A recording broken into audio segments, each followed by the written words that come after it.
Hey guys, welcome to the video. Today I'm going to be doing something a little bit different. I'm not going to be doing a specific movie review. I want to talk about movie subscription services, specifically comparing Moviepass and AMC's new A-list. In case you haven't heard of either of these yet, I'm just going to give a run through of kind of what these services are. Moviepass launches for the first time. In this service advertised, you pay a monthly fee and can see unlimited movies. So in August 2017, they announced this $9.99 a month plan. It's the same perks as their previous plan, where you can see unlimited movies for only that price. In September 2017, they rose to 400,000 users. In October, they went up to 600,000 users. By February 2018, they saw over 2 million, and as of June 2018, they are at over 3 million users. And also because of this growth in users, Moviepass has seen its problem. If you go on any of their social media sites, you will see comments and replies just flooded of complaints from their users. Anything from people not receiving their card in time, to not being able to even use it at a theater, to complaining about the policy changes. Which is another issue that Moviepass seems to keep having,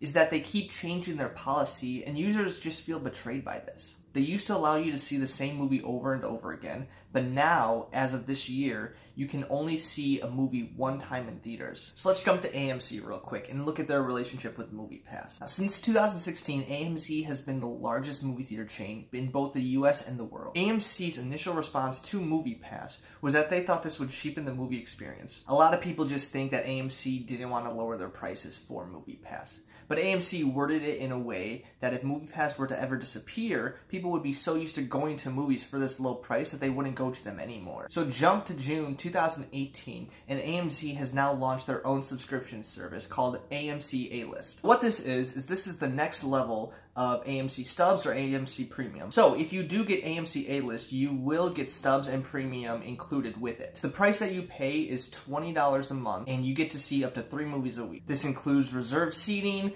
3D, IMAX, and Dolby experiences. So now, if you're thinking it's a little weird that AMC is now going back on what they thought would cheapen the movie experience, Moviepass thought so too. Here's their response via Twitter. Heard AMC theaters jumped on board the movie subscription train. Twice the price for 1/4 the theater network and 60% fewer movies. Thanks for making us look good, AMC. They then follow up and reply to this tweet saying, AMC has repeatedly disparaged our model as a way to discourage our growth because all along they wanted to launch their own more expensive plan. We want to make movies more accessible. They want more profit. So not only just these tweets, Moviepass also responds with a new policy change once again, and this is surge pricing. So the way that they explain surge pricing is that during peak hours, which they choose, during certain movies, which they choose, they will charge you an extra $2 to $6 per ticket. So for some people, this doesn't affect them at all. For me, myself, I go to a lot of weekday showings, so there should be no surge pricing during those times. But for a lot of people, the weekend is when they go to see movies, and so Moviepass is just going to be making extra money for no apparent reason other than just to make extra money. So now let's actually compare the two side to side. So first we have the price. On Moviepass, you are charged $9.99 a month.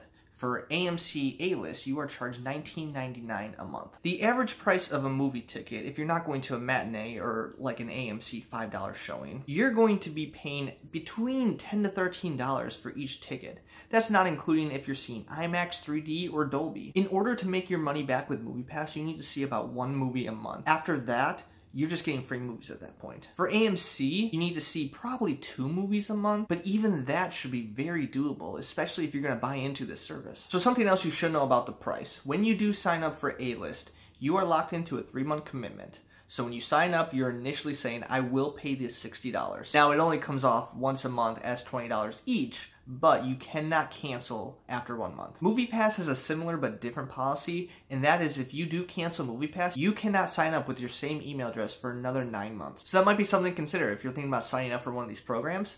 Just know it's not that easy to get out of. The next thing is the amount of movies. Now with Moviepass, you can see 1 movie a day. With AMC A-List, you can see 3 movies a week. With Moviepass, it's pretty strict. Just once a day, you can see a movie. With A-List, it's a little different. You can see your 3 movies per week anytime. you could see them all in the same day if you even wanted to. Now, you do have to leave a 2-hour span between seeing the movies. So for example, if you go at 4 o'clock on an afternoon, buy a ticket, you couldn't see another movie until 6 o'clock that evening. So looking at it from this perspective, you would think that Moviepass has the edge, right? This is 30, 31 movies a month compared to 3 movies a week, which is about 12, 13 movies a month. But realistically, who has seen 30 to 31 movies a month? I mean, I'm sure there's someone out there, but at most, I have seen 6 to 7 movies a month. So I feel like even with AMC's A-list, you're still not gonna utilize 3 movies a week. That is a lot of movies to watch. The next thing is the types of movies you can see. Now, like I said before, AMC A-list, they allow you to see IMAX, Dolby, and 3D movies all within that same price. Now, for the longest time, Moviepass did not allow anything like this. It was just $10 a month for just a regular 2D showing. They did announce, though, that they are going to start a new package where you can see these special movies for an additional price. So next is reserved seating. Like I said again, Moviepass does not offer reserved seating. AMC A-list, however, does. You can get your tickets on the app ahead of time and just show up at the theater minutes before the movie starts and have a seat reserved for you. So this one's kind of a take it or leave it.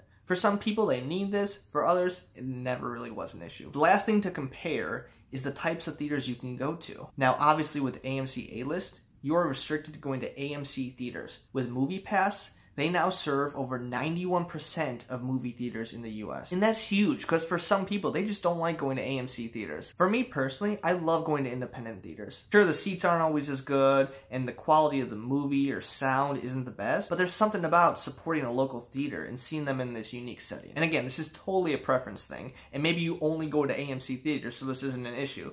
But Moviepass is correct in saying that they do serve more theaters than an AMC stub list will. So here's the thing that worries me. Moviepass is going to be struggling to make money moving forward. They already are. The best offer they could have pitched these movie theaters is that, hey, we're paying for the tickets. We're getting them in the door.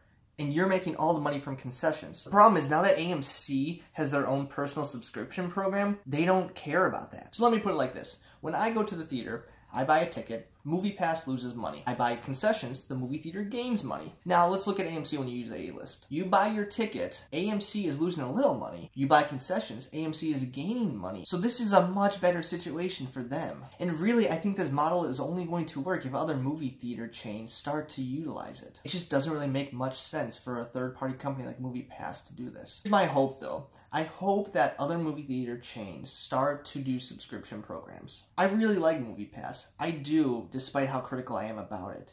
But I'm worried that if they do no longer exist, which I have a fear they might not exist much longer, that AMC is going to dominate this industry, and they're going to start to charge more than $20 a month. I hope that a movie theater chain like Regal or Cinemark can step it up and begin to give AMC some more competition. So other questions I do have though is how is this going to change the movie industry moving forward? I myself am obviously someone who really enjoys going to the movie theater, but I just simply can't afford going multiple times every single month. So the fact that Moviepass allows me to do that, I am so grateful for their service, and I hope that this continues. I'm going to be real curious to see in the next coming months the rise in movie theater audiences. Something that is interesting to note though is how this is going to affect the box office moving forward. You see, with Moviepass, they would pay for the full ticket, so it didn't really make a difference. But for AMC A-list, I'm curious to see how they're counting this towards their box office. Because it's not so much that they're buying the ticket, but they are the ticket and they're allowing you to go into the theater. So I'm just not sure if they're giving the movie company the same amount of money that they would otherwise, but it's just something interesting to note. So what do you think? Do you use Moviepass, A-list? Do you have a preference? What have you noticed the past couple months when it comes to this experience? Personally, I think I'm gonna stick with Moviepass. I haven't had a lot of issues with it, and I'm just gonna do my best to avoid surge pricing, but I have no problem with A-list, and I'm glad to know that there's a backup in case Moviepass tanks. Comment below, let me know what you think,